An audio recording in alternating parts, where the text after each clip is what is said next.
danyo sasmita jati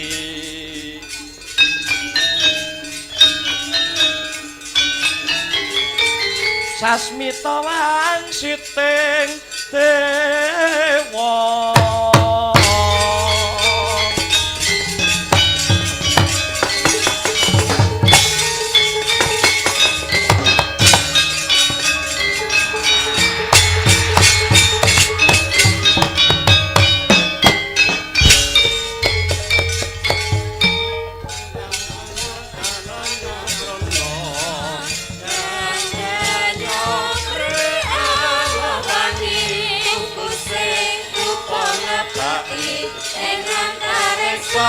minangka sasmita ingkang para jawata hutan ingkang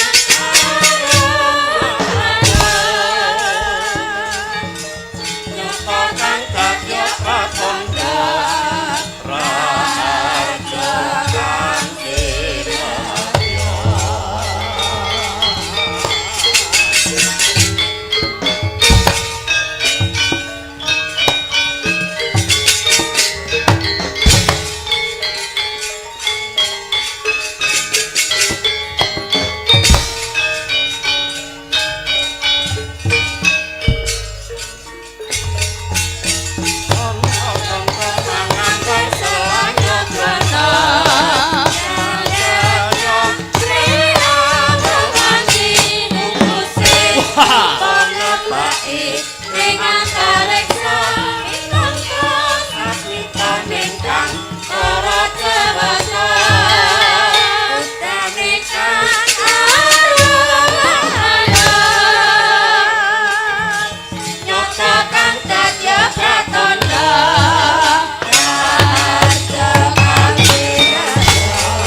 Sigrabala kang tumingal prang campuh samya medali ler tatit wileting kota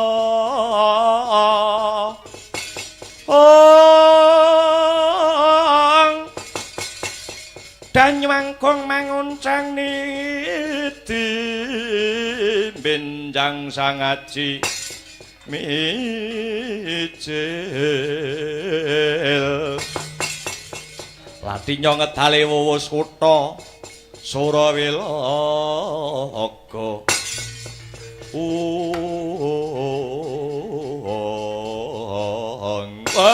adalah iya Manarya Warta Manarya Warti Kula satriya Banjar Junut pundur sasana manyadong dawuh kados pundi kabar kawusananipun Stinggil Praja Ngastina kula pundur sasana cumadong dawuh man Kang putra pun Jaya Jatra cumadong dawuh aman Satra Tirta tinang cumadong dawuh aman Bambang Sutama cumadong dawuh paman Para Kurawa siji rungokno kaping pindho gatekno kang sarta lakonana wa sing pasewakan ya kuwi eyangmu saka Talkandha Mahatma Bisma rembukan wawan pangandikan kelawan kakangamu Ngastina Sinu Prabu Duryudana wa sing ngrembug ya kuwi ngrembug babagan tumruning wahyu mustika jati anak angger Duryudana kepengin gayuh anyadang kang sarta anyadong tumreng Wahyu Mustika Jati kuwi nggih. Durung rampung wawan pangandikan kedadak ana sawane Brahmana anyar katon namine sinten man? Namine sinten lan pandhita saking pundi? Ngakune pendhita saka Pratapan Sendang Purwa. Peparape ya kuwi Begawan Harimurti. Harimurti pantenge mengkono Dursasana. Harimurti saguh nggayuhke tumedhaking Wahyu Mustika Jati supaya mudhun ana ing negara Ngastina diantuki kelawan Sinuhun Prabu Duryudana. Nanging sarana tumbal kuwi tumbale para Pandhawa. Lah dalah wis ndak titeni. Angger ana Brahmana utawa pendhita anyar katon janjeni kepengin tumedhaking Wahyu mesti saranane mateni Pandhawa. Ibarate arep nyapu ning sapune dhewe kuwi reget wis kowe ora usah ndadak kakehan rembukan, ya. Awit dina sak mengko rembukaning Begawan Harimurti kelawan Prabu Duryudana agawe kogel penggalihing eyangmu ing Talkanda Mahatma Bisma satemah jengkar saka Stinggil. Lan Begawan Harimurti njaluk syarat-saranane supaya Pandhawa mati ya kuwi syarat-saranane Pujangga Agung negara Ngastina dijaluk. Satemah eyangmu Begawan Durna ya gurumu ya ora narimake perkara kuwi melu jengkar saka Stinggil Keraton negara Ngastina. Mula dina iki Kurawa ndak perintah dombana manunggal kekuatan kelawan Pratapan Sendang Purwa supaya saya kuat supaya saya bakoh kekuatane. Lho nggih ngestaken dawuh mak, lho nggih ngestaken dawuh aman. Aja nganti slindur sing dadi rasamu. Budhal dina iki aja mangu-mangu ndombani njampangi tindake Begawan Harimurti supaya kasembatan ing Setya Wahyu Mustika Jati bisa digayuh kelawan para Kurawa. Budhal kereken gendera lumaris aja nganti nguciwani. Nuwun inggih ngestaken dawuh aman swata menatap bendhe budhal dina iki nuwun inggih amit madal pasilan.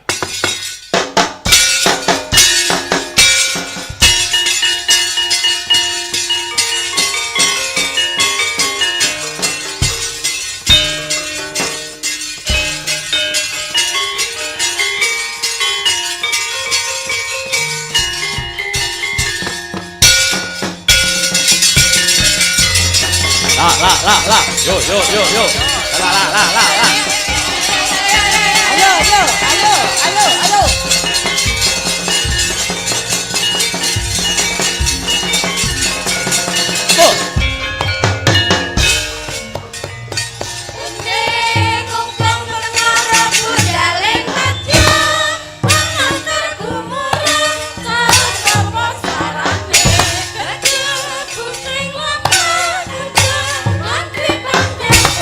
Sur kamber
Wah, kaya. Ulo kaya.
Andedel gayo gegono risang ramandaya pati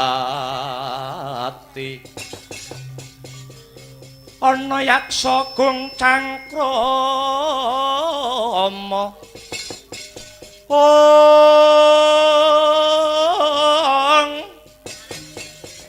namane wela katak sini jejagi jroning ware mbadhok ulam tanpa tuwuk mina-mina Drajaladri welatala jagat Dewa Bathara ya jagat Pangestungkara menika kula sawang Yayi Raden Setyaki ingkang dabyang dhateng mriki lho ya Kakang. Kakang Anoman pancen kaparanyata. Aku aning kene ora mlaku nganggur tegese ora dolan nglengkara. Mapan kebeneran yen aku kepapak lawan Kakang Anoman merga Setyaki ana ing kene bakal njaluk senjata pitulungan marang Kakang Anoman. Ya jagat Dewa Bathara jagat Pangestungkara. Badhe nyuwun pitulungan menapa? Manggene Kakang Anoman ing dina iki Praja Ndwarawati lagi ilang gedhen-gedhenan. Apa Kakang Anoman ora nyumurupi apa Kakang Anoman ora krungu kabar utawa pawarta iki? Waduh babar pisan mboten Raden. Ing ngripah lungguhan sak mengko Ndwarawati lagi ilang gedhen-gedhenan. Lah sinten ingkang murca? Kawruhana Kakang. Dina iki Nalendra Ndwarawati Kaka Prabu Kresna murca kang tanpa pepoyan ya jagat Dewa Bathara.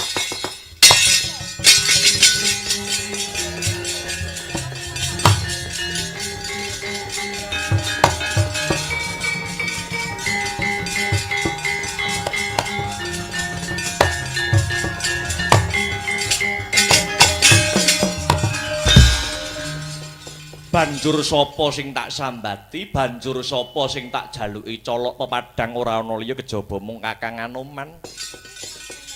Nyuwun sewu nggih nyuwun sewu mboten kok kula nampik paring pambiyantu paduka Raden niku mboten nanging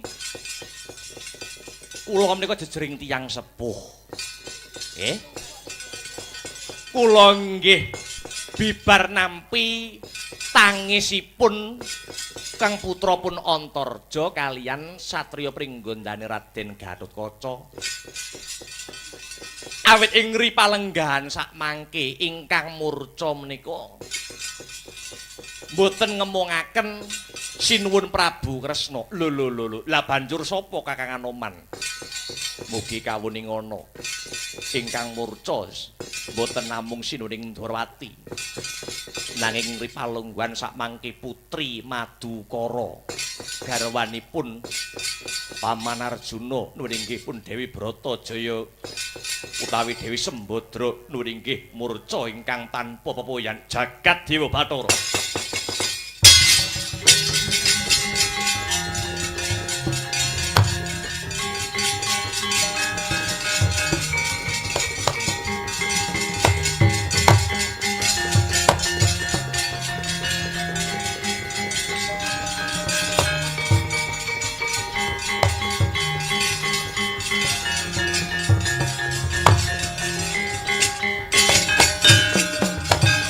Gunjing langit gelap-gelap katon lir gincanging risang maweh gandrung sabarang kadul wukir moyak mayik wah iki banjur murih prayogane kepiye mekaten Raden kula pitados sajroning batos murcanipun sinuring Ndrawati kalian murcanipun Ndarawayu Bratajaya mesti kagungan niat ingkang sae, kagungan niat ingkang becik. Kinarya katentremanipun para kawula, kinarya katentremanipun para bebrayan agung. Ya yen pancen kaya mangkono, ora usah dadak kesuwen. Ayo Kakang Anoman tak kanthi lon-lonan lumaku, ngener mlaku ngulon. Kanthi niat kang becik, kanthi niat sing apik ngupadi murcane sinuwun Ndrawati karo Ndara Putri Bratajaya. Monggo kula dherekaken Raden.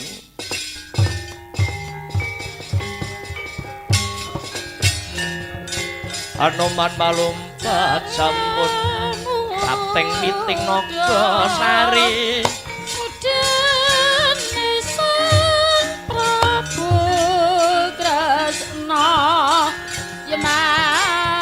Mulat mangandhap katingal manungsa yukur ageng ramane tole mudi sarana raja genes wicarane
Rekata sang Gatotkaca tinon mapakara kosuta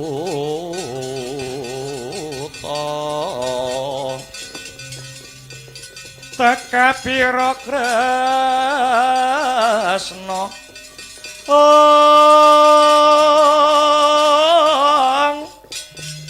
para teman har muji saktinira para teman har muji saktinira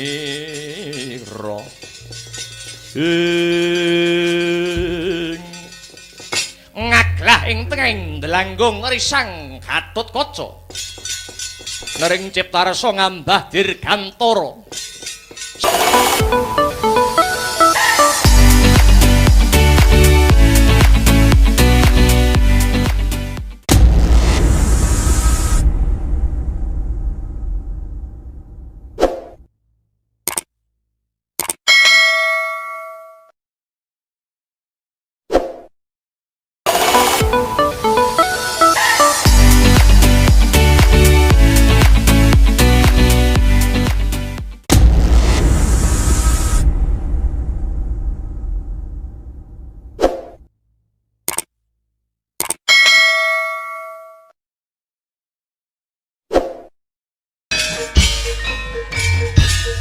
Dari Sabang sampai Merauke berjajar pulau-pulau sambung menyambung menjadi satu itulah Indonesia Indonesia tanah airku aku berjanji padamu menjunjung tanah airku Indonesia.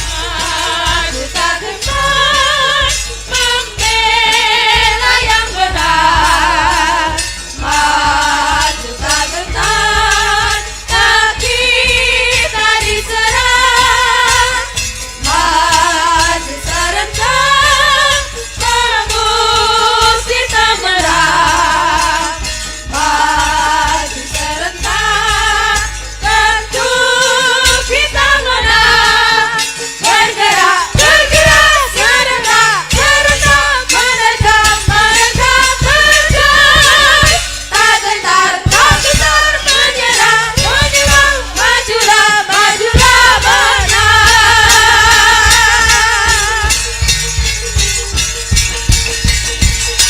merdeka merdeka ayo sindene bianter peh lambene loro iya luar biasa pagelaran malam hari ini juga di live streaming di channel YouTube Astabrata Media oh ya warga Ngadipiro jajare adewe lagi pisan iki rene sing rung men-subscribe dan mengikuti channel YouTube Astabrata Media ndang di-subscribe oh iya ben selalu mengikuti pagelarannya awake dhewe nalikane awake dhewe pentas oh ya di subscribe Astabrata Media tombol loncengnya diklik wah ya ya nanti pagelaran bengi iki ora mung bisa dipirsani marang para warga masyarakat ana ing lokasi ning sing ora bisa rawuh bisa memantau lewat YouTube zaman saya modern awake dhewe patute mengikuti nduk wah ya ya luar biasa penontonnya kebak luar biasa wah hebat bakule yo akeh mau ning jaba ya luar biasa yo piye iki sing dianti-anti wis lumadi sing diantu-antu wis lumaku iki awake dhewe sowan rene ora ijen iki uga ana bintang tamune sing siap memeriahkan ana ing pagelaran bengi iki. Oh ngono. Sapa? Iki ana Mas Yuda. Bakia CS. Wah iya Mas Yuda. Sing siap menghibur para warga masyarakat kang mapan ana ing Ngadipiro. Wah iya. Saka kersane Ibu Lurah. Ya. Monggo Mas kula aturi minggah wonten ing sasana budaya. Sepote musike disiapke. Ya, Siap. Monggo Mas Yuda tampil ke panggung. Ya, yuk, dados. Monggo.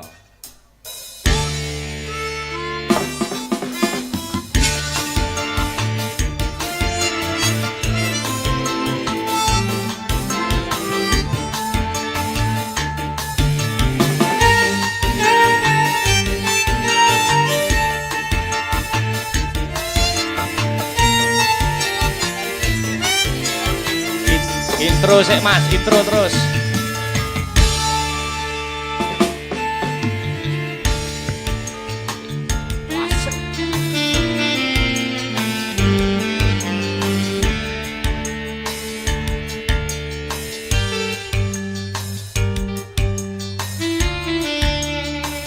Cek. Assalamualaikum warahmatullahi wabarakatuh. Mergo do kurang solawat ing akhire uripe ra nikmat, gampang kegodha maksiat, uripe dadi tersesat.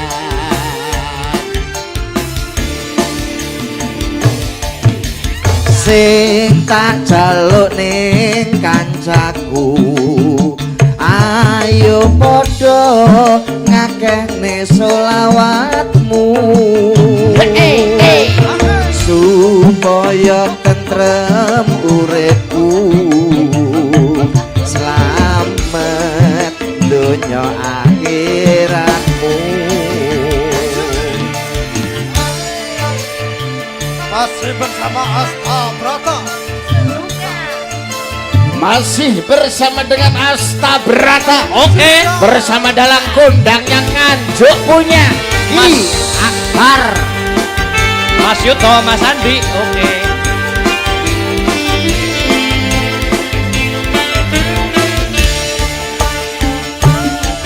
Solawat, ayo solawat, wong Gusti Allah wae solawat. Solawat, ayo solawat, wong malaikat wae solawat. NKRI harga mati, solawat sampai mati, bertobat sebelum mati.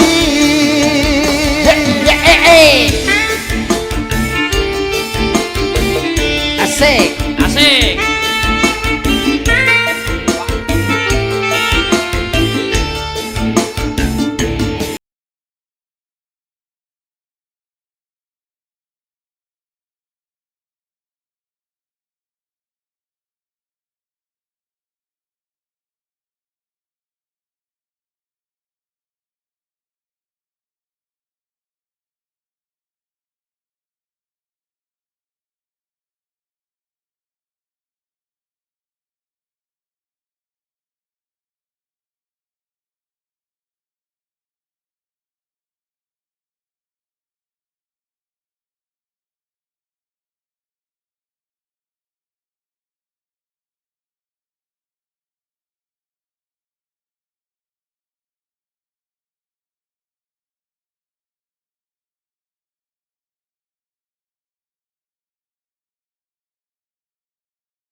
kala ikat wae selawat kepengin sehat ayo selawat kepengin nikmat ayo selawat pengin syafaat ayo selawat kepengin ayem ayo selawat kepengin adem ayo selawat pengin uripe tentrem ayo selawat solawat ayo solawat wong Gusti Allah wae selawat solawat ayo solawat wong malaikat wae selawat NKRI harga mati solawat sampai mati bertobat sebelum mati NKRI harga mati solawat sampai mati bertobat sebelum mati. Alhamdulillah. Alhamdulillah luar biasa malam hari ini ibu-ibu sedaya menapa menika mengheningkan cipta Ya, ya. dengan mendengarkan solawat. Wah ibu-ibu wah jan saestu mau meneng kabeh Kusuk, Mas. mergo ora paham. Ya paham selawat Udah kok ora paham. paham. Jajal dibaleni ya. Solawat ayo Apal. wong Gusti Allah wae pinter. Apal. Solawat ayo wong malaikat wae kepengin sehat kepengin nikmat pengen syafaat apal kowe jajal Bang. Pengen anake soleh. Moh. Pengen sugih. Pengen mulya. Pengen duwe bojo meneh. Ya cok wisan ngomonganmu kok iso luar biasa. Alhamdulillah. Sowan wonten ngadi pira? Ngadi pira Mas Yudo? Walah, dandan teng mriku melowampah. Sing ngeruh kelo dagelane teko. Sing ora ngerti kelo malinge kecekel, malinge. Yo ora yo. Nah, melampah mriku. Nggih. Niki dalam rangka napa Mas Akbar? Lho niki loro-loro wigati. Oh, ngaten. Loro-lorone ngatunggal. Nah, siji bersih desa, Nggih. loro uga mengeti Agustusan. Mas Agustusan. Yudo. Bersih desa kepiye desane supaya bersih kudune dikapakno Be? Didol. Kok desa kok didol iki lho. Desane supaya resik ya diresiki seronone liwat apa? Tata lair, resik-resik nggon lingkungan. Ya, betul. Tata batine, ngenekne pengajian, ngenekne tasakuran wayang kulit kaya dene bengi iki. Ki ngresiki jiwane, lair lan batine supaya ora ana suker sakit, adoh saka memala, adoh saka sukerta, caketok ing kawilujengan katentreman lan kabahagiaan kabeh warga masyarakat Ngadipura panjang umure Allahumma. Amin. Akeh rezekine Allahumma. Amin. Sehat awake Allahumma. Amin. Lunas utange Allahumma. Amin. Sing ngutangi lali Allahumma. Buanter nek utang lali buanter. Niki jenenge wong bersih desa. Tur nuwun sewu wonten dalile. Dalile napa Mas Yudo? Anandofatu minal iman. Nggih. Kebersihan sebagian daripada iman wong Nggih. resik saperangan saka iman. Gak nutut kowe. Kupingmu mingkup, irungmu mekrok, mripatmu mendolo, mbun-bunanmu mbut mikir karo dalilku. Gak jane raiku koyo setan ngono gitu. Kok irung makrok bun-bunan but-but. Anandofatu minal iman reresik wis saperangan saka iman. Mulane wong ki nek resikan kuwi ibarate kaya bayi sing lagi lahir. Kulu mauludin yuladul alal fitrah, kabeh bayi sing lahir dalam keadaan fitrah utawa dalam keadaan bersih. Ayo ngerti pora? Sebabnya apa bayi lahir ke tangane kok mesti gegem. Mana tangane begar ya dalane mboke suwek kabeh. Alah iki apa to ya? Lah gegeme sing jahitan 8, jahitan 10 apa meneh begar. Aduh jatuh Kene iki jatuh harga dirimu Mas Yudo. Jatuh tenan. Lho iki logika Mas. Ora kok ngono sing tak karepne sebabnya apa bayi lahir tangane kok gegem. Kae ngono gambarne sipate menungso ibarate donya ki arep digegem dhewe, arep diepehi dhewe, ya kuwi sipate menungso. Kok begar tang dalane mboke rusak. Lah ya biasane ya pikirane iki lho kok iso. Lah sebabe apa? Bayi lahir ke kok mesti terus apa ki metu rambute. Lah ning jero weteng ra ana tukang cukur. Kena tukang cukur paling direbonding, terus disemer, dimohak, metune apik mesti. Suwe-suwe tak idoni lho. Aku ora ngerti. Sebabnya apa bayi lahir kok metu rambutnya itu adalah masalah gen antara gen bapak dan gen ibu menyatu menjadi satu akhirnya menjadi rambut ngeram barang sing lembut batuk ngembat barang sing gumatuk moto ngemot barang sing tumoto grono artine segere wis ana kuping kaku tur jepiping cangkem dicancang supaya mingkem janggut dijajang supaya manggut-manggut rungokno kupingmu Tangan bosone asta tangan tengen ge mangan sego tangan kiwa go ngrayangi guwa alah mesti lho mleset ngene iki lho sing gak tak seneng aku omonganmu ki lho ku apa paling ya uduk sumpah uduk Mas iya Mas sumpah iya Mas lah sebabnya apa bayi lahir cenger kayak kok mesti nangis ora ditanggapne wayang tanggapne wayang paling seneng pokoknya tanggapin dangdut so nyawer Mas kijane menungso nomor pira to kowe iki kok iso aku ora ngerti sebabe bayi lahir cenger nangis kae kaget roh kahanan donya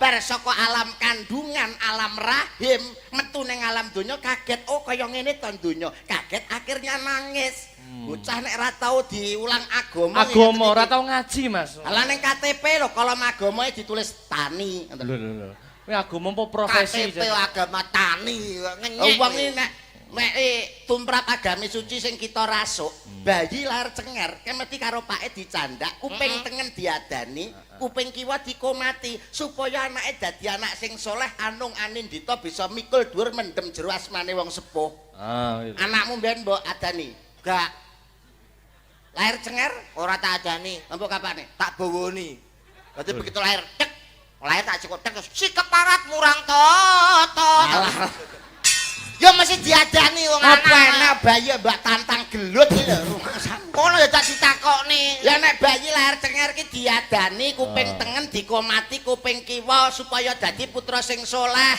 mikul dhuwur mendem jero asmane wong sepuh wong anak duraka kuwi ngapa lah wong nyekar bapake setahun pisan lho Mas nggih kok ya kliru nek pas arepe poso ngono kene Mas nggih Mosok setahun kleru. pisan lho kowe ning gone bapakmu ning kuburane pakmu nyekar wis setahun pisan kuwi ae kleru kok ya kebangetan to Mas lah wong ngerti nek kene iki kuburane pake lalu sing disekar kene Lho, kamangka kene iki kuburane ngatmi lho kene iki koclok kuwi koclok iki nggone ngatmi nyapa mbok sekar kene aku nyekar pas jam piro jam 5 kenapa kok aku ora nyekar gone pakku sing tak sekar ngatmi Nyapa? mergo nek jam 5 sore pakku itu dolan ning gone ngatmi bongko kok ya apa ya nek mayit tok gendaan aku nek gone pakku wonge rane kecelek kecelek mang tak sekar ning gone ngatmi mergo jam 5 sore dolane mrono dadi anggere jam 5 sore bapakmu ning gone ngatmi lho gak jeneng ngatmi ki lho karo pakmu pernah apane gendane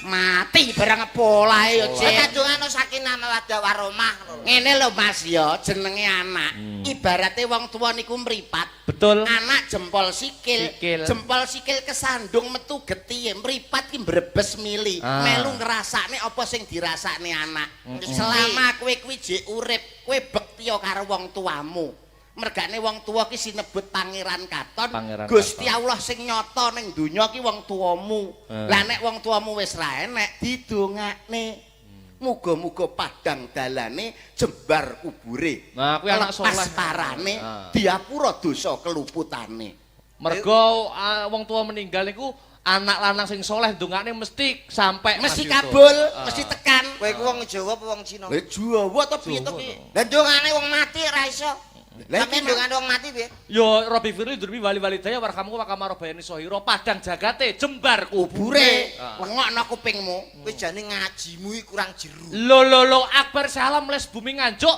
Cak Yuda Bakya les bumi ngawi. Akbar itu artinya gede. Agung. Yuda, Rahayu Widodo. Akbar akhlake sabar. TB, telek bebek. Lah. Mudar kowe. Wapuk pisane telek bebek.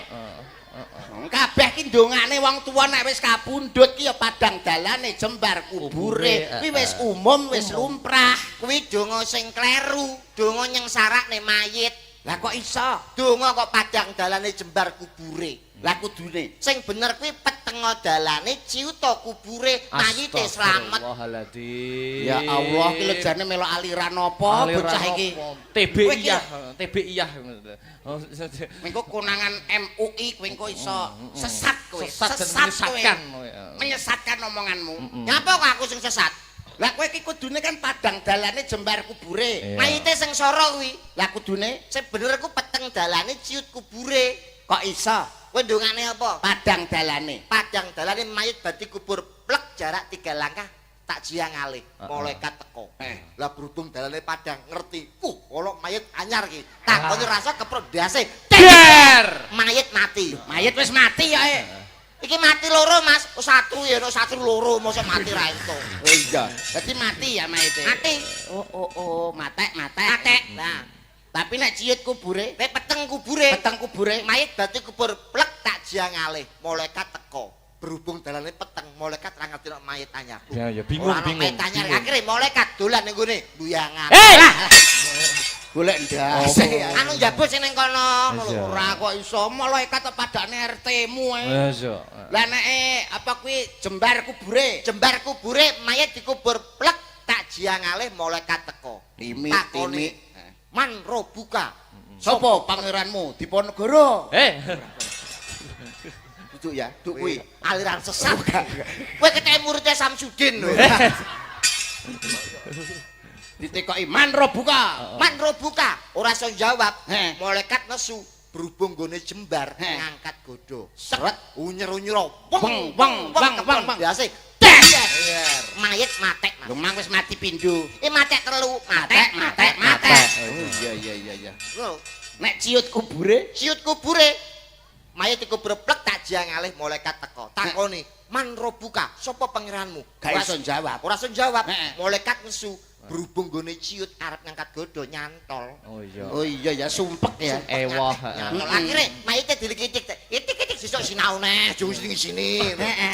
Mesti aman mayite. Kok iso lho? Pakku ngono yo, pakku mati. Heeh. Tak dongakno kaya ngono iku. Wah, kerasan ra tau balik, Mas. Biyale nyucup bun-bunanmu kuwi kok iso.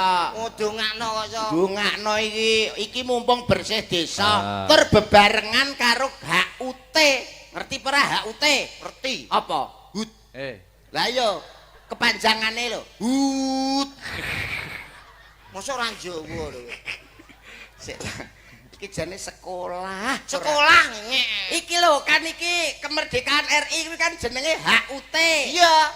HUT apa? Hut. Kepanjangane Hut. Mosok ngene ra ngerti. Bu mbok sampean idoni ngoten to bocah niki. Omongan kok bleset. Hane iki apa? Une iki apa? Tene iki apa? Ngono lho cah kocluk. Lah apa HUT kuwi? Hari ulang tahun. Lah wis ngerti kok takon. Lah iya nyapa aku takok bareng. Wis ngerti bareng kok Maksud takon. iki mbok ya imbal wacana awake iki gilir gumanti nek omongan. HUT yang ke 77 pitu entuk pituduh lan pitulungane Gusti Allah Subhanahu wa taala. Insyaallah Indonesia dadi negara sing baldatun thayyibatun warabun ghafur. Allahumma Amin. ono. Apa kowe? 7 Lak lolok kaya 77 ingih. Iso ngartekne apa ora? 77 kuwi 750 tok lolak lolok. 300 mangan jobo lho 50. HUT yang ke 77. 77 kuwi Kuwi nek dijumplah kuwi 14. pitu-pitu nek dijumlah 14. 14 artinya 14 kuwi gambare unta, Mas. Sik to. Ngene iki. Pak polisi. 14 apa? Unta. 14 unta. Nek 16 tawon, 35, wedhus, 32, ula, 23, kethek, selikur. buyangan. Hei! Buyangan apa? BGG. BGG apa? Genggek ngono. Ngono aja takon. Nek 4, 7. Danci, kowe kok apal? Apal aku biyen bandar kok. Polisi. Mulane awake dhewe iki wis merdeka. Apa to merdeka kuwi? Indonesia merdeka itu bukan hadiah. Nah. Tapi Indonesia merdeka itu diraih dengan tetesan keringat dan darah. Lah, gitu. Mulane kowe kudu ngerti apa to tegese merdeka. Apa? Itu meraihnya dengan tetesan keringat dan darah demi satu tujuan nusa dan bangsa Indonesia. Amin. Ngokno kupingmu. Lolak lolok ae. D. Dedikasi para pahlawan ditujukan untuk nusa dan bangsa Indonesia. Ngokno kupingmu. Lho rungono kuwi lho. Kowe Kaya karo kowe barang. K. Merdeka. K. Karena ridho dan rahmat dari Allah Subhanahu wa taala, akhirnya Indonesia bisa merdeka sampai detik ini. Nah. Pinter. Mandura. Durawati. Munduro. Kowe artine apa? Merdeka. Karsupin. Hubungane apa Hubungane karo apa? merdeka lho? Bukar Supin lho karo merdeka hubungane apa? Kowe ngerti nang merdeka, aku ngerti jenenge Bukar Supin. Masalahnya Bukar Supin nuwun sewu. Nggih. Kan sebagai kepala desel, Desa. tahu nyewakno diesel aku roh mbiyen. Iya. Bukar Supin. Apakah arti daripada Karsupin? Kar kuwi apa? Su kuwi apa? Pin kuwi apa? Aja nganti kowe mbleset. Nah. Nek nganti mbleset, bacok gulumu sak peteng-petengmu. Karsupin. Kar. Kar lungguhmu ning ndi Kar? Hei! Kae lho piyaine ning kono. Kar. Karaoke. Lho. Hei! Nyapa bulurah karaoke bareng. Sesat to. Aja cepet-cepet. Karena tanggung jawab beliau sebagai seorang kepala desa, insya Allah akan membawa desa Ngadipiro menjadi desa yang adil, makmur dan Hebat. sejahtera. Jangan tepuk tangan. Yo ben to. Oh, ben to. Jangan tepuk tangan. Lah nyapa? Apa gunanya tepuk tangan tanpa saweran? Hei! Alah kok ison. Dangdut napa piye? Iki wayang padane orkes. Kar su.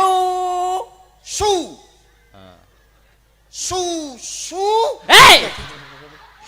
Apa to iki nyapa bulurah nggawa susu bareng rabuk lho rabuk pon sekali. Iya syukur marang Gusti Allah awit wis iso nggelar acara dalam memperingati HUT kemerdekaan RI, sehingga nantinya besok ketika ditanya oleh Pak Camat dan Pak Bupati bagaimana keadaan Desa Ngadipiro, itu sudah diadakan 17 Agustusan dan juga untuk mengenang para pahlawan. Kedawan. Leh mung ngertekne iki singkat ae. Kuwi kedawan. Wengko anu lho, ambekan muntek lho. Aku ngomong susut seneni dawa seneni. Maksudnya ki syukur marang Gusti Allah awit wis kaleksanan apa ngono to. Awit wis kaleksanan gelar tasyakuran iki. Sebab iki wong bersih desa karo Agustusan kok ngantek gak nanggap wayang karo dagelan. Rugi. Sing rugi sapa? Ya awake dhewe to blok ra ditagak. Karsupin. Apakah pin itu? Upin nih, pin. Yes. Betul. Pin. Apa? Disiplin. Pin wiplin. Wiplin. Lho lah. Pindah Apa kok pindah? pindah desa, Loh, nyapok pindah desa. Nyapa? gajah desa pariwisata. Langsung Pintar dan cerdas wawasannya dalam mengemban sebagai seorang kepala desa. Ya, Hebat. pintar dan cerdas wawasannya. Sapa nah? Wis entek kok arep ngene nah. Lah aku ngene apa entuk? Selam. Kuwi Bukar Supin. Weruh garwane Bukar Supin iki sapa? Ngerti? Sapa? Pak Karsupin. Weh, Ora lanang. Iya. Pak Sumaji. Sumaji garwane nggih leres Bu. Nggih. Nah. Su kuwi apa? Suka perempuan yang seperti Bu Karsupin. Oh iya bener. Mulane dadi bojone. Setia. Su. Maaf buat cewek-cewek, Pak Sumaji sudah punya Bu Karsupin. Iya, masuk. Iya. Bener. Ji. Jamput akeh. Cengengesane rumah saku kok memperingati HUT yang ke-77. betul. Mulane awake dhewe ning kene ku ora usah meri dengan bangsa yang lain. Betul. Indonesia usia 77 tapi merupakan negara yang hebat, canggih dan perlu dicontoh oleh negara lain. Itu padune nuwun sewu. Iya. Itu adalah debat atau perkataan alibi seorang sing urung tau ning luar negeri. Betul. Masalahnya kowe iso ngomong ngono kuwi, kowe iki wawasanmu rendah. Lah, Kowe iki sabamu adoh pitik ibaratnya kaya kodhok sak jerone bathok. Ora tau nendi-nendi, beda karo aku karo Mas Akbar. wis tahu. Neng luar negeri sering. Taiwan pernah. Heeh. Singapura sering. Heeh. Hong Kong. Amerika Serengat. Ning ndi?